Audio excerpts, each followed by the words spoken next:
नमस्कार साथियों, मेरे चैनल पर है आपका स्वागत। मिलेगा यहाँ कॉमेडी का तड़का, टेंशन मुक्त राहत। कृपया बारीकी से ध्यान दीजिए। ये कंटेंट थूकने पर आधारित है। थूकने पर अभी टैक्स नहीं है, इसलिए रिलैक्स होकर थूकते रहिए। थूकना हमारा जन्मसिद्ध अधिकार है, तो क्यों न थूकूं। जो जहाँ जिस लायक रहे उसी हिसाब से थूकते रहें, बस कुछ न कहें।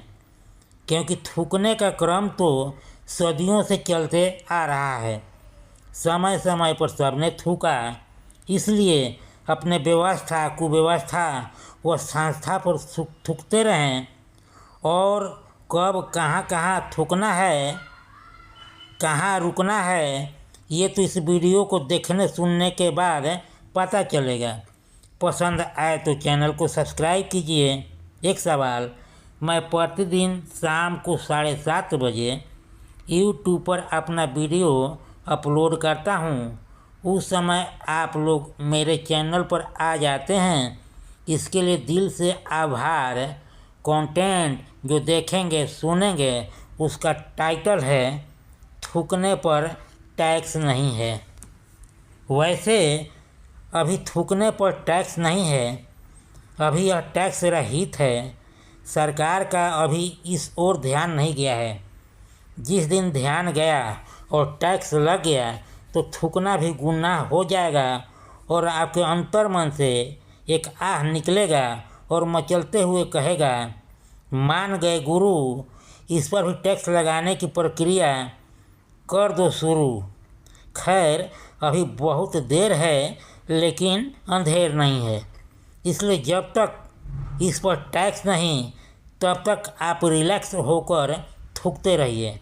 अपने मन का भड़ास निकालते रहिए।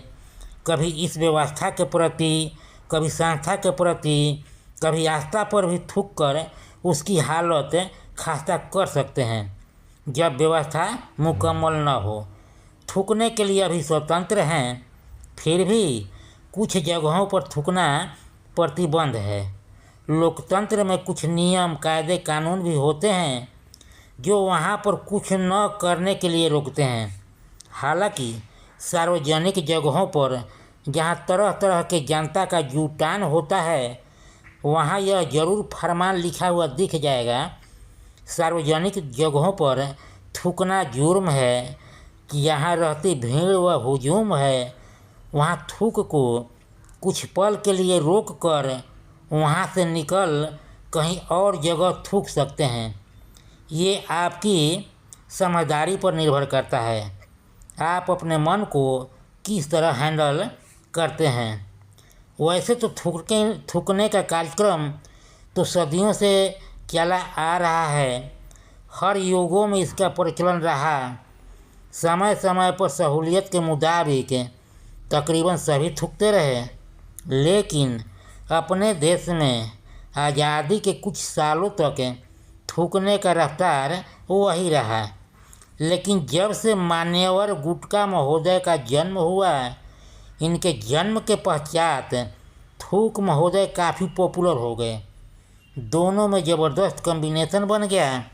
लोग गुटखा खाते, उसके बाद ही थूक महाशय सक्रिय होकर थूक कर नाश्ता बनाकर तैयार कर देते। हालांकि थूकने के मामले में पान महोदय ही बदनाम है, लेकिन उनका नाम गर्व से लिया जाता है। भाई पान का शौकीन आदमी है, उसके साथ शालीनता से पेश आते हैं। जबकि गुटखा खाने वालों को देखकर नाक भौं सिकोड़ते देखा गया है। ये इतना न थूकते हैं, कोई कोई तो इनका नाम थूक थूकिया तो कह देता है। दूर से आते दिखते ही कह देंगे, देखो थूक थूकिया आ रहा है। इसलिए जो गुटखा खाते हैं उनसे विनम्र निवेदन है, हिसाब से थूकिए, कहीं आपका भी नाम भी थूक थूकिया न पड़ जाए। नाम के महिमा से भगवान भी नहीं बचे। शंकर जी का 3 नेत्र हुआ तो त्रिनेत्र हो गए।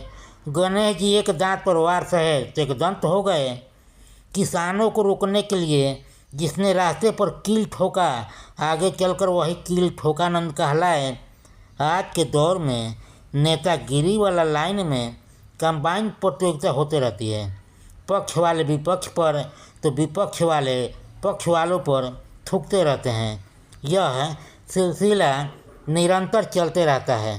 थूकने का क्रम अनवरत चलते रहता है। थूकने के क्रम में नेता हमेशा अपने चरम सीमा को लांघते रहते हैं। इस समय इनका रफ्तार पहले की अपेक्षा तेज चल रहा है। यह भी थूक रहे हैं, वह भी थूक रहा है, कोई नहीं रुक रहा है। यानी दूसरे शब्दों में कहा जाए, यह कहने में कोई अतिशयोक्ति नहीं होगी कि हम किसी से कम नहीं, रुकने के मामले में कभी भी रहम नहीं। तुम मुझ पर थूको, मैं तुम पर थूकूं, चलता रहे यह सिलसिला। जब मैं दिखूं तो तुम थूको, जब तुम दिखो तो मैं थूकूं। कंटेंट समाप्त हुआ। एक बेहद ज़रूरी सुझाव, आप पर किसी प्रकार का नहीं है दबाव, आपका और मेरा बना रहे मधुर व्यवहार। तो इस कॉलम को कीजिए पूरा, क्योंकि लाइक सब्सक्राइब किए बिना संबंध रह जाता है अधूरा। लाइक सब्सक्राइब करके कीजिए इसको पूरा। एक बार फिर से आप सभी को तहे दिल से नमस्कार। मेरे चैनल को देते रहिए भरपूर प्यार।